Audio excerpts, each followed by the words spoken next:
क्या आप जानते हैं कि बांकीपुर विधानसभा सीट से फिर दोबारा चुनाव क्यों कराया जा रहा है? दरअसल 2025 में बिहार विधानसभा का चुनाव हुआ था और उस चुनाव में भाजपा की प्रचंड जीत हुई थी और उसी चुनाव में भाजपा के प्रत्याशी नितिन नवीन बांकीपुर विधानसभा सीट से प्रचंड जीत हासिल किए थे। लेकिन नितिन नवीन चुनाव जीतने के कुछ ही महीनों बाद बांकीपुर विधानसभा सीट से इस्तीफा दे दिया। अब नितिन नवीन ने बांकीपुर विधानसभा सीट से इस्तीफा क्यों दे दिया?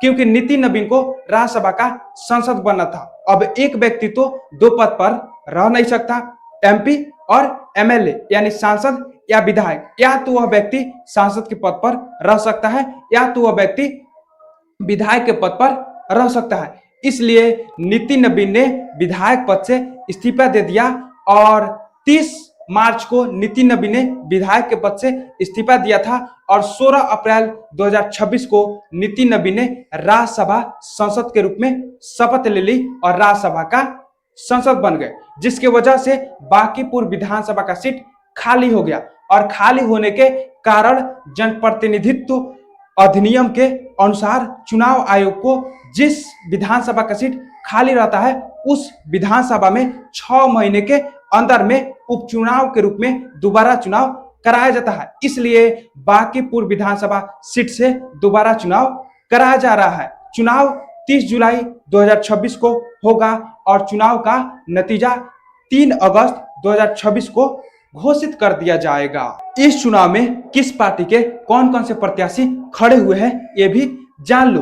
बांकीपुर विधानसभा सीट से जन स्वराज पार्टी के नेता प्रशांत किशोर खुद इस मैदान में खड़े हो गए हैं। इसके अलावा आरजेडी पार्टी की तरफ से रेखा गुप्ता को खड़ा किया गया है और तेज प्रताप यादव की पार्टी जनशक्ति जनता दल की तरफ से बीड़ा मानवी को खड़ा किया गया है और बीजेपी की तरफ से नीरज कुमार सिन्हा को खड़ा किया गया है। हालांकि पहले बीजेपी की तरफ से अशोक बंटी को खड़ा किया गया था, लेकिन अब अशोक बंटी को हटाकर नीरज कुमार सिन्हा को खड़ा कर दिया गया है।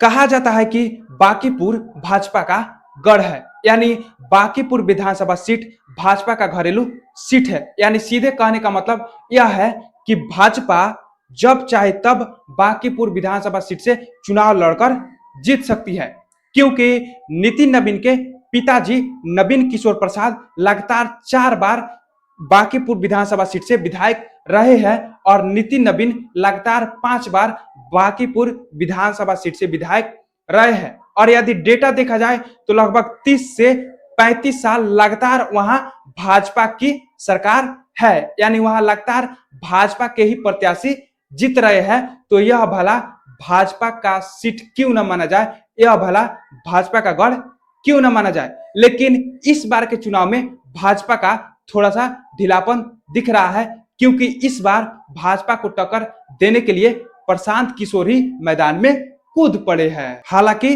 अब वहां के जनता को तय करना है कि वह किसे जिताना चाहते हैं। अब बांकीपुर विधानसभा के जनता को तय करना है कि वह अपना कीमती वोट किस पार्टी के हित में देना चाहते हैं और किस पार्टी के उम्मीदवार को जिताना चाहते हैं। जनशक्ति जनता दल के उम्मीदवार बीड़ा मानवी को जिताना चाहते हैं, या जन स्वराज पार्टी के नेता प्रशांत किशोर को जिताना चाहते हैं, या आरजेडी पार्टी के उम्मीदवार रेखा गुप्ता को जिताना चाहते हैं, या भारतीय जनता पार्टी के उम्मीदवार नीरज कुमार सिन्हा को जिताना चाहते हैं। अब तो बांकीपुर विधानसभा के जनता ही तय करेंगे। हालांकि यदि इस पार्टी से प्रशांत किशोर जीतते हैं तो यह बिहार वासियों के लिए बेहतर होगा, क्योंकि हाल ही में बिहार सरकार बिहार के लिए ऐसे ऐसे नियम लाने वाली है जिससे बिहार वासियों के लिए चिंता का विषय है। और ऐसा कोई भी नेता नहीं है जो बिहार सरकार के उस नियम के खिलाफ आवाज उठाएगा और बिहार सरकार के उस नियम का विरोध करेगा।